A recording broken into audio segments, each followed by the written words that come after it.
Entrez, nous vous attendions. Nous savons que vous regardez cette vidéo sur notre site web ou notre chaîne YouTube parce que vous voulez connaître exactement les étapes pour obtenir ce type de document aussi rapidement et facilement que possible. Alors attachez votre ceinture, c'est parti. Si vous regardez ceci, vous voulez savoir comment accélérer la procédure. Un casier judiciaire du Texas est un document certifiable par le secrétaire d'État du Texas.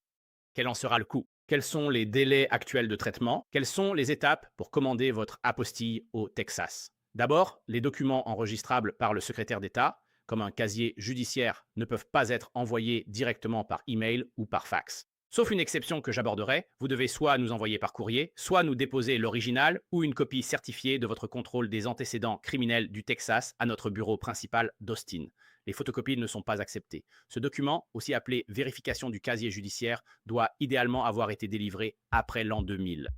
Si votre document date d'entre 1980 et 1999, il risque d'être rejeté par le Texas car il est trop ancien. Avant 1980, il sera refusé. Vous devrez commander une nouvelle copie certifiée auprès du département de la sécurité publique du Texas, seule habilité à délivrer ces documents. Deuxièmement, les documents enregistrables ne peuvent pas être notariés et ne peuvent pas l'être. Un notaire ne peut donc pas notariser une copie pour vous. Vous ne pouvez obtenir un extrait de casier judiciaire que par le département de la sécurité publique du Texas. C'est tout. Ceci ne se commande pas au département de police locale, ni chez le shérif. N'y commandez pas non plus les vérifications d'antécédents du FBI. Ce sont des endroits complètement différents. Si vous voulez un contrôle d'antécédents du FBI, allez directement ici et cliquez ici. Pour un service de police, municipal ou du comté, vous devez vous adresser à ces services. Celles-ci doivent être notariées et vous venez ici pour les faire faire. Concerne le Texas DPS uniquement, émis par le département de la santé du Texas, juste ici, ça ressemble à ça. Votre photo devra toujours y figurer. Vous devez avoir votre photo dessus. Le secrétaire d'État ne délivrera pas d'apostille à moins que votre photo ne figure sur ce document. Donc, ça, c'est une page, et puis voici cette page-ci. Il y a toujours ce grand sceau du département de la sécurité publique. Il y aura un numéro SID du Texas. Il y aura votre date de naissance, votre nom, et il sera signé par le superviseur en poste. À partir de décembre 2025, c'est Tanya Wilson, la superviseure. Donc la signature sera là, et c'est elle la superviseure. Voilà à quoi cela ressemblera. Et l'exception, comme je l'ai dit, c'est que vous ne pouvez pas nous l'envoyer par email à moins de l'avoir commandé. Concrètement, lorsque vous commandez ceci auprès du département de la sécurité publique du Texas, par défaut, ils vont vous envoyer ce document par courrier. Allez sur le site du département de la sécurité publique du Texas pour commander votre casier judiciaire. Ils vont vous envoyer ce contrôle du casier judiciaire par courrier, sauf si, lors de la commande, vous demandez également la version électronique ou PDF de ce document. Et c'est ce que sont ces documents. Ce sont des documents réels. Nous avons juste récupéré le PDF de mon client, tout flouté et transformé en petit JPEG. D'accord. Vous le recevrez par voie électronique. Téléchargez-le directement, sachant que ces documents sont filigranés. Si vous recevez une version papier par courrier, ne la scannez pas pour nous l'envoyer par email. Ça ne marchera pas, marque de sécurité. Vous devez envoyer uniquement le PDF original téléchargé sur le site web Texas TPS. C'est ainsi. Plus d'envois postaux, ni de trajet à Austin pour nous le déposer, ce qui n'accélère pas le traitement, comme on va le voir. Plus tard, ça n'accélère pas le processus, vous gagnerez donc du temps et de l'argent. Rien à nous envoyer par courrier avec la copie électronique.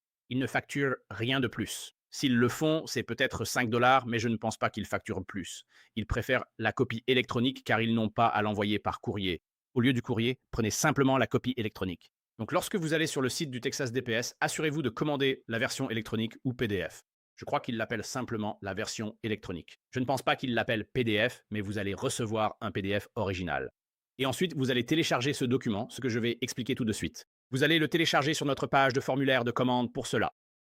Sur notre page de commande d'apostille du Texas, accessible via le bouton en bas, remplissez le formulaire en ligne, imprimez-le, puis envoyez-le nous avec une étiquette de retour FedEx ou UPS prépayée.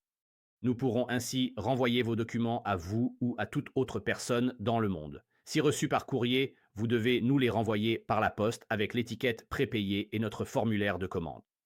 Avec la version électronique, fortement recommandée, vous gagnerez du temps et de l'argent et accélérerez le processus. pour votre apostille, vous pouvez tout nous envoyer par email lors du téléchargement. Allez simplement sur notre formulaire de commande. Vous téléchargerez l'étiquette de retour prépayée. Vous téléchargerez votre extrait de casier judiciaire PDF, puis cliquez sur Envoyer pour joindre notre bon de commande. Donc, tout peut se faire en ligne et vous n'avez pas besoin de nous envoyer quoi que ce soit par la poste, ni même de quitter votre domicile. Et vous pouvez le faire depuis n'importe où dans le monde. Ensuite, il y a l'étape 2 qui concerne les instructions d'expédition. Ceci est la deuxième étape concernant l'expédition. Comment vous allez nous envoyer vos documents et comment vous les recevrez de notre part. Nous allons vous expliquer ce que vous pouvez et ne pouvez pas faire. Alors, première chose, on nous demande tout le temps, et c'est dans l'une de nos FAQ, qui recommandez-vous pour l'envoi des documents? Et c'est sans équivoque, sans hésitation, FedEx. Nous expédions depuis 16 ans, nous avons envoyé des colis sur 6 continents. Nous n'avons pas encore visité l'Antarctique. Touchons du bois, on espère les avoir. Cela fait 16 ans que nous expédions des commandes dans le monde entier. Pour le district de Columbia, nous passons exclusivement par FedEx. Au bureau, nous traitons les documents fédéraux et d'ambassade. Et en 16 ans, touchons du bois, FedEx n'a jamais perdu ni endommagé un seul de nos colis, au point que nous ne puissions pas les récupérer. Apôtres. Et ils sont de loin les plus abordables parmi les 3 grands transporteurs aux États-Unis. La plupart des gens ne le savent pas parce qu'ils expédient mal. Et nous allons vous expliquer comment faire, comment réaliser de grandes économies et comment vous devriez utiliser FedEx. Donc, il faut utiliser FedEx One Rate. La plupart des gens ne le font pas. La grande majorité des gens choisissent FedEx, voient un devis élevé et finissent par aller chez UPS ou USPS. Mais avec FedEx One Rate, on vous détaille tout dans cette vidéo avec des captures d'écran. Regardez simplement les captures d'écran et lisez cette page. Elle explique étape par étape comment faire tout cela ici, pour FedEx et pour UPS. Donc, si vous utilisez FedEx One Rate, pour vous donner un exemple, Austin se trouve au centre du Texas. Lorsque nous envoyons nos documents à l'autre bout du pays, jusqu'à l'océan Atlantique à Washington, D.C., cela ne nous coûte que 10,95 $ pour un envoi FedEx en 2 jours. Nous ne pouvons même pas envoyer cela par courrier ordinaire pour ce prix-là au Texas. Souvent, quand on fait des devis, UPS facture plus de 40 $ pour cette même livraison à la même adresse et avec la même rapidité. Et même la poste coûte plus de 23 $. C'est le double avec la poste, 4 fois avec UPS. Utilisez FedEx One Rate, c'est le secret.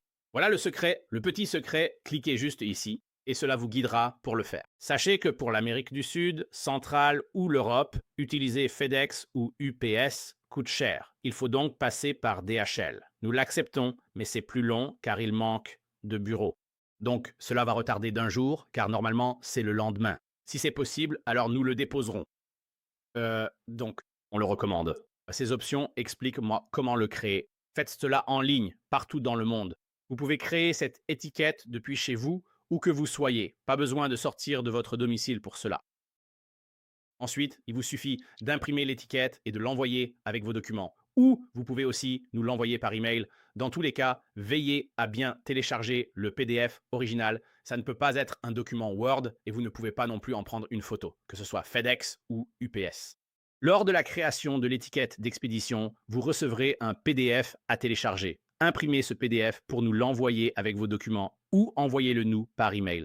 Si quelqu'un d'autre envoie vos documents à notre adresse, par exemple, si vous utilisez Texas File Statistics ou Texas File Records à Austin, au Texas, il crée des copies certifiées conformes des actes de naissance et de décès pour les 254 comtés. Beaucoup de nos clients commandent donc un nouvel acte de naissance ou de décès dont ils ont besoin pour un autre pays. Et ils demandent à Texas Federal Statistics de nous l'envoyer directement parce qu'il se trouve ailleurs aux États-Unis ou quelque part dans le monde. Et il n'est pas logique pour eux de l'expédier aussi loin, étant donné le coût et le temps que cela prendrait pour envoyer ce document en Europe, en Chine ou n'importe où dans le monde, alors qu'ils peuvent simplement nous l'envoyer. Ou alors, ils le font au niveau local. Si vous traitez un certificat de mariage, une licence de mariage, un jugement de divorce, un certificat de divorce, quelque chose comme ça, cela ne peut être fait qu'au niveau du comté ou de la ville. Donc, le comté de Travis, ici à Austin, le comté de Harris, le comté de Dallas, le comté d'Apostle, le comté de Tarrant, le comté de Bexar, n'importe lequel de ces comtés au Texas ou les villes, vous pouvez les utiliser. Envoyez par courrier vos documents de divorce ou de mariage, ou vos documents de naissance ou de décès directement à nous. Mais c'est très important. Vous ne pouvez pas mettre votre adresse, votre nom dessus. Ce que nous avons eu, cela s'est produit plusieurs fois maintenant avec des gens et ça a été renvoyé. Il faut mettre, encore une fois, c'est du bon sens, mais il faut mettre notre nom, le nom de notre société et notre adresse dessus. On pourrait penser que c'est du bon sens, mais ce que font les gens, c'est qu'ils mettent leur nom. Lorsqu'ils commandent cela auprès du comté ou de l'État, ils mettent leur nom et notre adresse. Donc, ils mettent leur adresse, ou plutôt notre adresse et leur nom. Eh bien, ça n'existe pas. Et donc, notre bureau ne signera pas pour cela. Le bureau ne peut pas signer pour cela parce qu'ils ne sont pas sur le bail. Nous partageons un bureau avec environ 67 autres entreprises au total dans le même espace. Il y a une réception commune pour tout le monde là-bas. Ils s'occupent de signer et d'accepter tous les documents pour nous.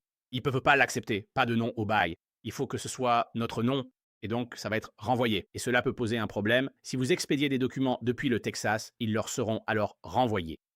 Assurez-vous de bien mettre notre adresse.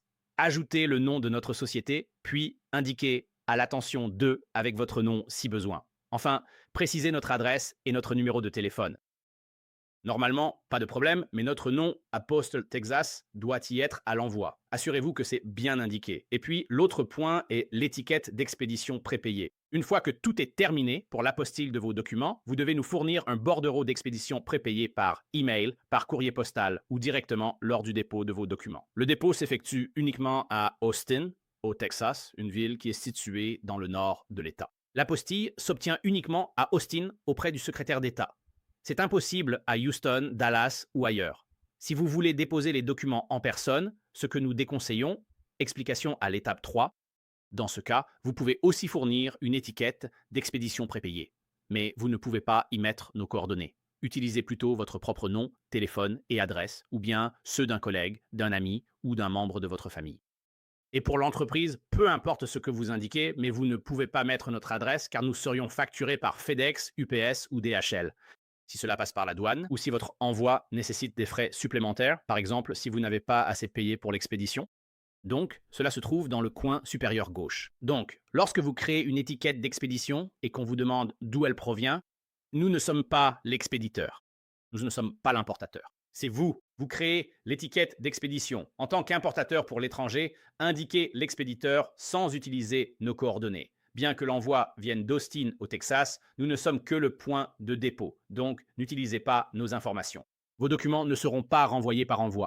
Si vous fournissez une étiquette d'expédition, surtout pour l'étranger, nous refuserons. Nous vous contacterons par email pour en demander une nouvelle, comme indiqué ici.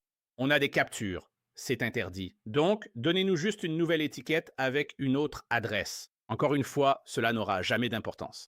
Parce que cela ne sert que si FedEx le perd, c'est-à-dire que l'adresse que vous avez indiquée n'existe pas. Dans ce cas, il le renvoie à l'expéditeur. Donc, de toute façon, vous ne voulez pas que cela nous revienne, vous voulez que cela vous revienne à vous ou à n'importe qui d'autre. Un ami, un membre de la famille, un collègue, peu importe, un avocat, où vous voulez. Mais il faut juste s'assurer que lorsque vous mettez l'étiquette d'expédition, ce ne soit pas notre adresse. Et nous expliquons cela ici aussi sur ces 2 points. Et puis, si c'est une expédition à l'étranger, il faut faire une facture de douane. Ce n'est pas pour tous les pays, mais pour presque tous. Lors de l'envoi de documents, une facture de douane ou commerciale est requise pour passer simplement la frontière vers un autre pays. Vous n'avez pas besoin de faire cela pour un envoi national, mais si vous l'envoyez au Canada, en Europe, en Chine, en Australie ou au Moyen-Orient, ils vont vouloir savoir ce qu'il y a à l'intérieur de l'enveloppe. Cliquez ici pour FedEx et ici pour UPS. Nous avons un modèle pré-rempli pour vous, conçu avec des responsables de FedEx et d'UPS. Aidez-nous à simplifier ces formulaires car ils sont parfois confus. Tout est déjà pré-rempli pour vous. Il vous suffit d'ajouter vos informations et votre adresse, puis de signer et de dater le document. C'est tout. Ensuite, vous pouvez l'imprimer et nous l'envoyer par courrier, nous l'envoyer par email ou le déposer lorsque vous venez déposer vos documents chez nous, quand nous voudrons le retourner. Donc, encore une fois, cela passera par ici pour les deux. Et encore, pour certains pays, cela importe peu. Au Mexique, ce n'est pas nécessaire, pourtant beaucoup le font quand même juste par précaution. Nous allons donc joindre la facture de douane au moment de l'envoi du colis. En fait, je sais que le Mexique s'en fiche pour les documents, mais ils s'en soucieront certainement pour les colis. Il faut une facture client, mais pour les documents, ils ne s'en préoccupent pas. Donc oui, c'est à peu près tout pour l'expédition. Merci. Ceci est l'étape 3. Je vais passer en revue les tarifs actuels que nous avons. Et si vous allez déposer des documents chez nous, ainsi que nos délais de traitement, qui sont en vigueur aujourd'hui, le 30 novembre 2025.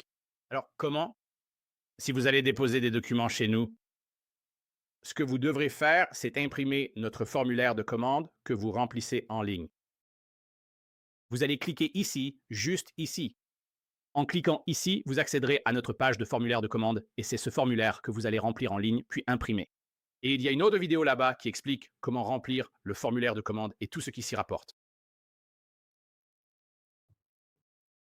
Donc, si vous allez, encore une fois, si vous allez nous envoyer vos documents par la poste, ce que la plupart des gens font, vous imprimez notre formulaire de commande, puis vous l'envoyez avec vos documents, comme nous l'indiquons à l'étape 2. Vous nous l'envoyez. Si vous comptez déposer vos documents en personne, ce qui n'accélère pas le processus, et je vais en parler. Si vous comptez les déposer dans notre bureau d'Austin, qui est le seul emplacement, pas Houston, pas Dallas, uniquement notre bureau d'Austin, vous pouvez y déposer vos documents. Donc, si vous habitez dans la région d'Austin, vous devez imprimer notre formulaire de commande et l'apporter avec vos documents.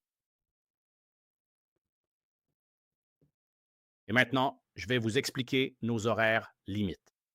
Pour le service, le jour même, cela signifie que nous allons déposer vos documents juridiques auprès du secrétaire d'État du Texas. Si nous recevons vos documents avant midi, heure normale du centre, du lundi au vendredi, à l'exception des jours fériés fédéraux ou d'État, c'est-à-dire chaque fois que le secrétaire d'État est ouvert, notez qu'il ferme parfois plus que les seuls jours fériés, comme cette année le lundi suivant, le 4 juillet, ce n'était pas un jour férié fédéral, et ils ont fermé cette semaine-là. Le mercredi avant Thanksgiving, et ce n'était pas un jour férié fédéral, ou pour le Black Friday, mais le Black Friday, ils sont également fermés. Ce n'est pas un jour férié fédéral, mais ils sont fermés pendant 3 jours cette semaine, et ils seront fermés pendant 3 jours pour Noël. Ils ont déjà annoncé la fermeture la veille de Noël, donc le jour de la veille de Noël, qui n'est pas un jour férié fédéral. Quand c'est fermé, aucun dépôt n'est possible. Gardez cela à l'esprit pour les délais de traitement. Aucune entreprise ne peut déposer vos documents à moins que le secrétaire d'État ne soit ouvert. Si nous recevons vos documents avant midi, heure centrale, du lundi au vendredi pendant les heures d'ouverture, nous vous garantissons cela. Si nous les recevons avant midi, nous les déposerons auprès de l'État du Texas. Ensuite, en fonction de leur délai de traitement, cela peut changer. Nous ne contrôlons pas cela. Personne ne contrôle le délai de traitement des dossiers. Actuellement, et nous changeons cela chaque mois d'ici quelques heures, on passera à décembre 2025. Donc, si vous regardez cette vidéo dans le futur, en 2026 ou 2027, oubliez ce que vous voyez ici. Ce qui est indiqué sur cette page est le délai de traitement actuel du secrétaire d'État. Je vais passer cela en revue dans nos exemples. À l'heure actuelle, en novembre 2025, il faut entre 0 et 2 jours ouvrables pour obtenir des apostilles. Et je vais expliquer ce que signifie 0 jour. D'accord.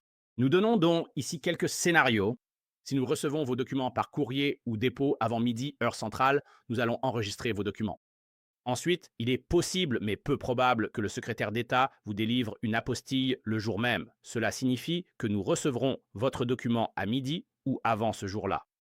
Nous allons l'enregistrer ce jour-là et ils peuvent le délivrer le même jour, puis nous vous le renverrons par courrier le jour même. C'est ce que l'on appelle 0 jour. Ou bien cela peut leur prendre jusqu'à 2 jours ouvrables après que nous l'ayons enregistré. Pour qu'ils vous le délivrent. D'accord, je vais donc expliquer nos exemples ici. Donc, scénario 1, nous recevons vos documents avant ou à notre heure limite de midi, heure centrale, un lundi, puis nous les déposons le même jour.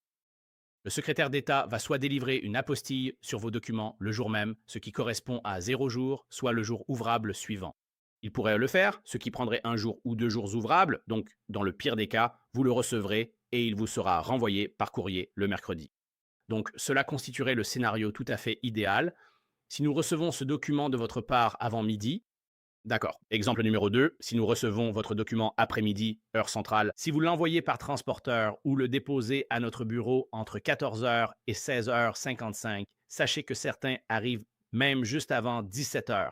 Si vous le déposez ce même lundi, nous allons le déposer le lendemain. Nous ne pouvons le déposer que le jour suivant. Nous le déposerons dès le lendemain. L'émission peut se faire le jour même, soit 0 jour d'attente. Il pourrait aussi l'émettre le jour suivant, soit sous 1 ou 2 jours ouvrables. Donc, au pire, nous pouvons le récupérer et vous le renvoyer par la poste ce jeudi-là. Dans les deux scénarios, si nous recevons votre document un lundi, ce sera prêt le mercredi ou le jeudi. Donc, même en cas d'apocalypse zombie ou d'invasion extraterrestre, si vous le faites un lundi, il vous sera renvoyé par la poste le jeudi. Pire scénario. Dans le meilleur des cas, il peut vous être renvoyé dès le lundi. Donc, juste pour récapituler, et je ne peux pas insister assez là-dessus. Aller à notre bureau d'Austin pour déposer vos documents plutôt que par courrier ne l'accélérera pas. Qu'ils arrivent en dépôt ou par courrier avant ou après-midi, le délai reste identique. Trop de gens ne lisent pas notre site, viennent sans nous contacter et pensent que ce sera fait le jour même. C'est impossible car cela dépend du secrétaire d'État. C'est à eux de décider. Ils décident s'ils livrent le jour même, le lendemain ou sous 2 jours. À moins de vivre à Austin, ça n'accélère rien.